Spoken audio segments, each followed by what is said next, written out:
तो रुक करेंगे अगली बड़ी खबर का, जो लखनऊ से ही है, जहां आपको बता दें कि लखनऊ में किस तरीके से हथियारों का जखीरा मिला।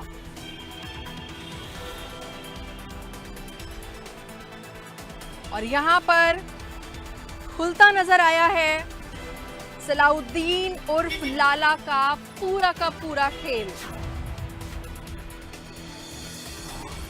हालांकि इस पूरे मामले में पुलिस ने आरोपी को गिरफ्त में ले लिया है। साथ ही आपको बता दें कि पुलिस और यूपी एसटीएफ की टीम कर रही जांच। 300 हथियार और 20 बोरे कारतूस बरामद किए गए। अब सीधा रुख करेंगे लखनऊ से, मेरी सहयोगी वर्षा मेरे साथ लाइव जुड़ गई हैं। वर्षा, ये जो पूरा खेल सामने आया है, जहां पर 300 से ज्यादा हथियार और 20 बोरे कारतूस बरामद हुए हैं, क्या कुछ पूरा खेल चल रहा था, अपडेट करें।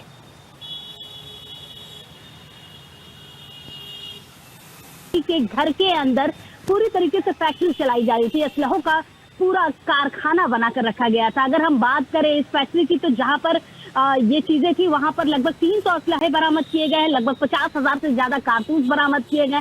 उसके साथ साथ फिरंग की खाल बरामद की गई है। लगातार इस व्यक्ति से पूछताछ की जा रही है। आस पड़ोस के लोगों की तरफ से ये साफ कहा जा रहा है कि हमें इतनी संदिग्ध परिस्थिति में ये व्यक्ति था, उसके बारे में नहीं पता, क्योंकि जब हमने वहां पर देखा तो शायद वो घर उस इलाके में था जहां पर 100 मीटर की गिरफ्त में ही पुलिस थाना था। सोचिए कि किस तरीके से पुलिस के नाक के नीचे इस तरीके की चीजें चल रही थी, लेकिन पुलिस वालों को किसी तरीके से कोई भी अंदाजा नहीं था। किसी कारतूस का अगर फैक्ट्री लगाई जाती है तो उसमें आवाज आती है, चीजें होती हैं, लेकिन किसी भी तरीके से कुछ पता नहीं चल पा रहा था। लेकिन अब जिस तरीके से गिरफ्तारी हुई है, इसमें यूपी एसटीएफ भी पूछताछ कर रही है। पूछताछ करने के साथ साथ देखा जा रहा है कि आखिर कौन कौन इस पूरे गिरोह में शामिल है, क्योंकि 72 वर्षीय व्यक्ति जिसको गिरफ्तार किया गया है, वो पूरी तरीके से इस फैक्ट्री को नहीं चला सकता, वो पूरी तरीके से पूरी जो चेन है उसको नहीं चला सकता। तो इसके पीछे अभी बहुत सारे लोग हैं जिनकी जांच पड़ताल की जा रही है। देखा जा रहा है कि वो कौन लोग हैं, और उसके साथ साथ यूपी एसटीएफ भी इस पूरे मामले पर जांच पड़ताल कर रही है। क्या लग रहा है, कब से आखिरकार ये खेल चल रहा था और पुलिस के साथ ये जो बदमाश हैं वो लुक्का छुपी का खेल खेल रहे थे? तरीके से ये कारखाना चल रहा था और जिस तरीके से बरामदगी हुई है, ये तो पक्का है कि ये जो खेल चल रहा था ये काफी पुराना था, लेकिन लोगों को पता नहीं चल पा रहा था, पुलिस को नहीं पता चल पा रहा था कि उनके नाक के नीचे ऐसी चीजें हो रही है। लेकिन जब बरामदगी होती है और लगातार संदिग्ध गतिविधि नजर आती है उस घर के इलाके में, उस मस्जिद के पास, क्योंकि अगर हम बात करें जहाँ पर ये पूरा कारखाना घर में चलाया जा रहा था, उस घर में एक बूढ़ा व्यक्ति रहता था, एक महिला रहती थी, उसकी पत्नी जो टीचर थी, एक बेटी थी जिसकी शादी हो चुकी थी और दूसरी बेटी विदेश में रहती थी, और एक जिस तरीके से जिस व्यक्ति की मैं बात कर रही हूँ, ये हकीम का काम करता था। और हकीम के काम करने में कुछ अलग सी संदिग्ध परिस्थिति भी दिखाई देती थी, क्योंकि मस्जिद सामने था, लोगों का आना जाना लगातार बना रहता था, और लोग ऐसे लोग आते थे जिन पर संदिग्ध निगाहें रखी जाती थी। तो इसी चलते लगातार जो कंप्लेन हुई, जो सूचनाएं आई, उसके अनुसार इसको पकड़ा गया और देखा गया कि आखिर क्या है, किस तरीके से, क्योंकि रात के 12 बजे ये छापा पड़ा और इस रात के 12 बजे पूरी तरीके से उस आदमी को गिरफ्तार किया गया। गिरफ्तार करने के बाद अभी पूछताछ चल रही है। वो चेन पकड़ा जाना बाकी है जिस चेन से ये पूरा कारखाना चल रहा था, ये पूरा कारखाने की सप्लाई चल रही थी। और साथ ही साथ ये भी बताया जा रहा है, क्योंकि हिरन के कहीं ना कहीं जो चमड़े मिले हैं, जो चीजें मिली है, उससे ये बताया जा रहा है कि ये लंबी चेन थी और लंबी श्रृंखला थी। यूपीएससीएफ अभी पूछताछ कर रही है। विदेशी कनेक्शन भी बताया जा रहा है, तो आखिर ये कनेक्शन कैसे है, क्या है, वो अभी खुलासा होने के बाद पता चलेगा। बहुत शुक्रिया वर्षा हमारे साथ जुड़ने के लिए और तमाम जानकारी हम तक पहुंचाने के लिए। बने रहिएगा आप हमारे साथ। एक बार फिर से अभी आपके पास लौटेंगे, तब तक रुख करते हैं अगली बड़ी खबर का, जहां पर क्रिकेटर की बात की जाए, रिंकू सिंह की जो बीएसए नियुक्ति की अगर बात की जाए तो उस पर नया विवाद सामने आया है, जहां शैक्षिक योग्यता नहीं, फिर भी तैनाती क्यों, ये सवाल उठ रहे हैं। साथ ही बीएसए पद के लिए पीजी अनिवार्य, लेकिन आलम यह है कि रिंकू फिलहाल हाई स्कूल भी पास नहीं। और इस पूरी खबर पर फिर से हम रुक करेंगे वर्षा की ओर, जो लगातार हमारे साथ लाइव जुड़ी हैं। वर्षा, जिस तरह से यहां पर बीएसए की नियुक्ति को लेकर के फिर क्रिकेटर रिंकू सिंह पर सवाल उठ रहे हैं, अपडेट करें। कि रिंकू सिंह की नियुक्ति को लेकर पहले खेल निदेशक की तरफ से एक लेटर दिया गया उत्तर प्रदेश सरकार को, जिसमें साफ तरीके से ये कहा गया कि रिंकू सिंह एक बेहतर क्रिकेटर है और खेल कोटे के जरिए इनको बीएसए अफसर बनाया गया, बेसिक शिक्षा अधिकारी। बेसिक शिक्षा अधिकारी एक बड़ा पोस्ट होता है और इस पोस्ट पर तैनाती के लिए आपको पढ़ा लिखा होना जरूरी है। जब भी कोई सामान्य व्यक्ति इस पोस्ट की परीक्षा देता है, चीजें करता है, तब उसके बाद इस पोस्ट पर उसको तैनात किया जाता है। लेकिन रिंकू सिंह की अगर हम बात करें तो रिंकू सिंह जिस कोटे से बेसिक शिक्षा अधिकारी के पद पर आने वाले हैं, उस कोटे के जरिए रिंकू सिंह को लाया जा रहा है। लेकिन अगर उनकी शैक्षिक योग्यता की बात करें तो रिंकू सिंह 9वीं पास हैं, उन्होंने ग्रेजुएशन भी नहीं किया। ग्रेजुएशन होना जरूरी है, बेसिक शिक्षा अधिकारी के लिए ग्रेजुएट होना जरूरी है।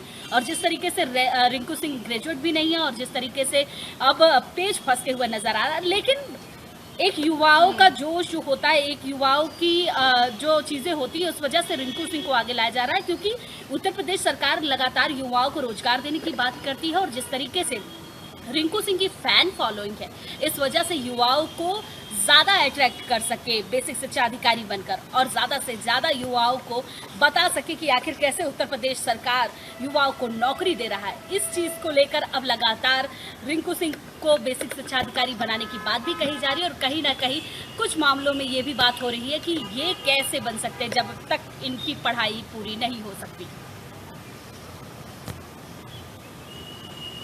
तो बिल्कुल देखना जरूर होगा कि आखिर क्या फैसला होता है इस पूरे मोमेंट्स को लेकर के। बहुत शुक्रिया वर्षा हमारे साथ जुड़ने के लिए और तमाम जानकारी हम तक साझा करने के लिए। तो अब रुक करेंगे सीधे नोएडा का, जहां पर आपको बता दें नोएडा से बड़ी खबर, जहां पुराने व्हीकल्स को लेकर के ये बड़ी खबर सामने आ रही है नोएडा से, जहां अब वाहनों को नहीं मिलेगा पेट्रोल और डीजल। 2,08,000 वाहनों की जो लिस्ट है उसको जारी किया गया है और 1 नवंबर से ये जो पूरा आदेश है उसे लागू कर दिया जाएगा।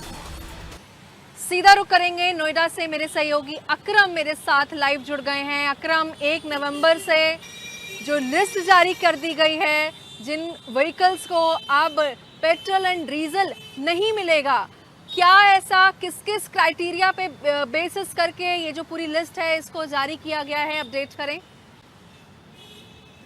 देखिए निकिता, गौतम बुद्ध नगर में जो commission of air quality management है उसके निर्देशों के ये निर्णय लिया गया है। 1 नवंबर से दिल्ली समेत 5 ऐसे शहर हैं जो दिल्ली कटे हुए हैं और वहां पर वायु की गुणवत्ता को लेकर ये फैसला किया गया है। गुड़गांव, फरीदाबाद, सोनीपत, गाजियाबाद और गौतम बुद्ध नगर 5 ऐसे जिले हैं जहाँ से जो 10 साल डीजल इंजन और 15 साल जो पेट्रोल इंजन है वो समय पूरा होने के बाद उनको अब तेल नहीं दिया जाएगा। अब पेट्रोल पंप पे ANPR कैमरे लगाए जाएंगे, इसके जरिए जो वाहन पुराने हो चुके हैं उनकी पहचान की जा सके। इसके अलावा गौतम बुद्ध नगर की अगर मैं बात करूं तो तकरीबन 2,08,000 के करीब ऐसे वाहन स्वामी हैं जिन पर ये सीधा सीधा असर पड़ेगा। इसके साथ ही जो परिवर्तन विभाग है उसने अब लोगों को नोटिस जारी कर वैकल्पिक व्यवस्था के लिए भी सावधान करना शुरू कर दिया है। और इसके अलावा गौतम बुद्ध नगर में ये भी बताया गया है ट्रैफिक विभाग की तरफ से कि 33 ऐसे जिले हैं जिनको NOC लेकर दूसरे राज्य में इन गाड़ियों को चलाया जा सकता है। तो एक बड़ा फैसला लिया गया है क्योंकि लगातार जो वायु गुणवत्ता थी वो खराब हो रही थी, इसको लेकर ये फैसला किया गया। हालांकि जो ARTO है उन्होंने मीडिया से बातचीत करते में एक समस्या और जताई। उनका कहना है कि अभी तक गौतम बुद्ध नगर में डंपिंग यार्ड नहीं है जिसके जरिए जो वाहन जब्त किए जाएंगे उनको ले जाया जाए। तो 1 नवंबर से ये फैसला होना है, इसको लेकर तैयारी शुरू कर दी गई है। और जो दिल्ली NCR में वायु गुणवत्ता खराब हो रही है लेकर ये बड़ा फैसला माना जा सकता है। इसके अलावा जो उत्तर प्रदेश के अलग अलग शहर हैं तभी तमाम जगह में यहाँ के जो बिल्कुल। वाहन है उनको ले जाया जाएगा और अब लोगों को वैकल्पिक व्यवस्था करने के लिए भी कहा गया है, क्योंकि अब देखिए गौतम बुद्ध नगर की अगर मैं बात करूं तो तकरीबन 13,000 ऐसे वाहन हैं जिनको एनओसी देकर दूसरे जिलों में भेज दिया गया है। वहीं 17,000 के करीब ऐसे वाहन हैं जिनको डंप कर दिया गया है इस खबर के बाद। हालांकि अब से पहले भी नोएडा ट्रैफिक विभाग की तरफ से ऐसी गाड़ियां जो पुरानी हो चुकी हैं उनको जब्त किया जा रहा था और उनको सेक्टर 62 में बने डंपिंग यार्ड में भेजा जा रहा था। लेकिन 1 नवंबर से ये पूरे प्रदेश या पूरे प्रदेश में तो लागू है ही है और दिल्ली समेत जो 5 जिले हैं वहां पर सख्ती से इसका पालन कराया जाएगा। तो इसको लेकर वैकल्पिक व्यवस्था करने के लिए लोगों को कहा गया है और साथ ही सावधान रहने के लिए बिल्कुल। कहा गया है, क्योंकि ट्रैफिक व्यवस्था की तरफ से फिर आगे कार्रवाई इस पर सख्त की जाएगी। जी निकिता। बहुत शुक्रिया अकरम हमारे साथ जुड़ने के लिए और तमाम जानकारी हम तक पहुंचाने के लिए। तो अब सीधा रुख करेंगे जालौन का, जहां से बड़ी खबर टीवी स्क्रीन पर आप देख रहे हैं, जहां लव जिहाद का मामला सामने आया है। साल की बच्ची का अपहरण का यहां पर आरोप लगा है। आपको बता दें साहिल नाम का युवक, इस युवक पर धर्म परिवर्तन का आरोप लगा है और पीड़िता ने यह दावा किया है कि मौलवी ने निकाह के लिए मांस खिलाया। आशीष मेरे साथ जालौन से लाइव जुड़ गए हैं। आशीष, एक बार फिर से लव जिहाद का मामला सामने आ रहा है, क्या कुछ हुआ, क्या कुछ पूरा मैटर है, अपडेट करें। बिल्कुल लिखता आपको बता दें, जिस तरीके से आज जालौन में एक लव जिहाद का जो है मामला वो है सामने आया है, जहाँ पर एक रोहित नाम का रोहित नाम बताकर एक मुस्लिम युवक जो है वो एक लड़की से नाबालिग लड़की है 17 वर्षीय, उसके साथ लगातार प्रेम प्रसंग की रासलीला रचा रहा था। इस दौरान उसने साजिश भी रची थी कि उस लड़की को धर्म परिवर्तन कराकर उसके साथ निकाह करेगा और कई चीजें जो है लव जिहाद को बढ़ावा देगा। लेकिन उसके मंसूबे वहां फेल हो जाते हैं कि लड़की जो है जो मौलवी के पास जाती है, मौलवी उसको मांस खाने के लिए देते हैं, लड़की मांस खाने से मना कर देती है। इसके बाद वो कोर्ट पहुंचते हैं, कोर्ट में उसकी जो उम्र है वो 17 वर्ष थी, इसको वहां मना कर देते हैं। इसके बाद उसको वो अहमदाबाद ले जाता है, अहमदाबाद में रेप की घटना को अंजाम देता है और फिलहाल शादी जो नहीं हो पाती है। ऐसे ही मामले में परिजन है, परिजनों ने गुमशुदगी लिखवाई है और गुमशुदगी के बाद जब लड़की बरामद हुई तो लड़की ने बताया कि जो आरोपी साहिल है वो अपना नाम जो है रोहित बताता था और उसके बाद उसकी जो माँ है रेशमा और उसके परिजन जो है उसका धर्म परिवर्तन कराना चाह रहे थे, उसके बाद उसको उसका निकाह कराना चाह रहे थे। लेकिन फिलहाल उक्त मामले में जो है जब पुलिस ने शिकायत की गई तो पुलिस ने हालांकि आरोपी के खिलाफ मुकदमा दर्ज कर दिया है। लेकिन जो परिजन है, जो लड़की है, वो संतुष्ट नहीं है। उनका कहना साफ तौर पर कि पीड़िता का जो है मेडिकल नहीं कराया गया है। एक बड़ा सवाल जो है पुलिस की कार्रवाई पर उठता है। इसको लेकर के आज परिजन जो है उरई के जिलाधिकारी कार्यालय में जो है वो धरने पर बैठे और अनशन पर बैठ गए। इस दौरान जो है सीओ सदर हैं जो अर्चना सिंह, वो मौके पर पहुंची और उन्होंने उस उक्त मामले में कार्रवाई का आश्वासन देते हुए पुनः मेडिकल कराने का आश्वासन दिया। तब जो परिजन है वो वहां पर उठे हुए हैं। जी निकिता। बहुत शुक्रिया हमसे जुड़ने के लिए और तमाम जानकारी हम तक पहुंचाने के लिए आशीष आपका। तो आप सुन रहे थे जालौन से आशीष का।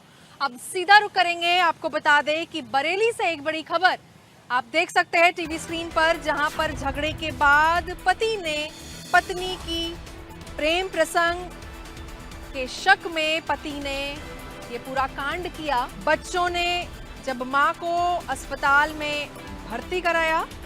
बरेली से आलोक गुप्ता मेरे साथ लाइव जुड़ गए हैं। आलोक, क्या है पूरा मामला, यहाँ पर नाक काटने की आखिरकार नौबत क्यों आ गई? ये पूरा मामला बरेली के थाना बारादरी का है, जहां पर एक महिला का पति जो है हलवाई का काम करता है। अभी कुछ दिन पहले जानकारी में आया है कि पत्नी आपसी में शराब पीकर बहुत झगड़ा होता था, तो पत्नी 8 महीने पहले घर छोड़कर कहीं दूसरी जगह रहने लगी, अपनी प्रेमी के साथ रहने लगी और किसी हॉस्पिटल में काम करने लगी। जो उसके बच्चे थे, 5 बच्चे थे, वो पति के पास ही रहते थे। कल शाम को पत्नी अपने बच्चों से मिलने के लिए अपने पति के घर पर आई थी और खाना वगैरह खाया और उसके बाद वो लेट होने की वजह से वहीं रुक गई। रात में 12 बजे पति पत्नी के बीच कुछ आपसी विवाद हुआ, उसकी वजह से सुनने में आया है कि बच्चे बता रहे हैं कि उसके पति ने कहा है कि तूने जाकर किसी दूसरे मर्द के साथ रहकर मेरी नाक कटवा दी है, इसलिए तेरी मैं नाक काट दूंगा। इसलिए उसने बाहर चाकू रखा हुआ था, उसको उसके नाक काट दी, इससे वो लहूलुहान हो गई। इसको देखकर वो भी डर गया और वो घर छोड़कर भाग गया।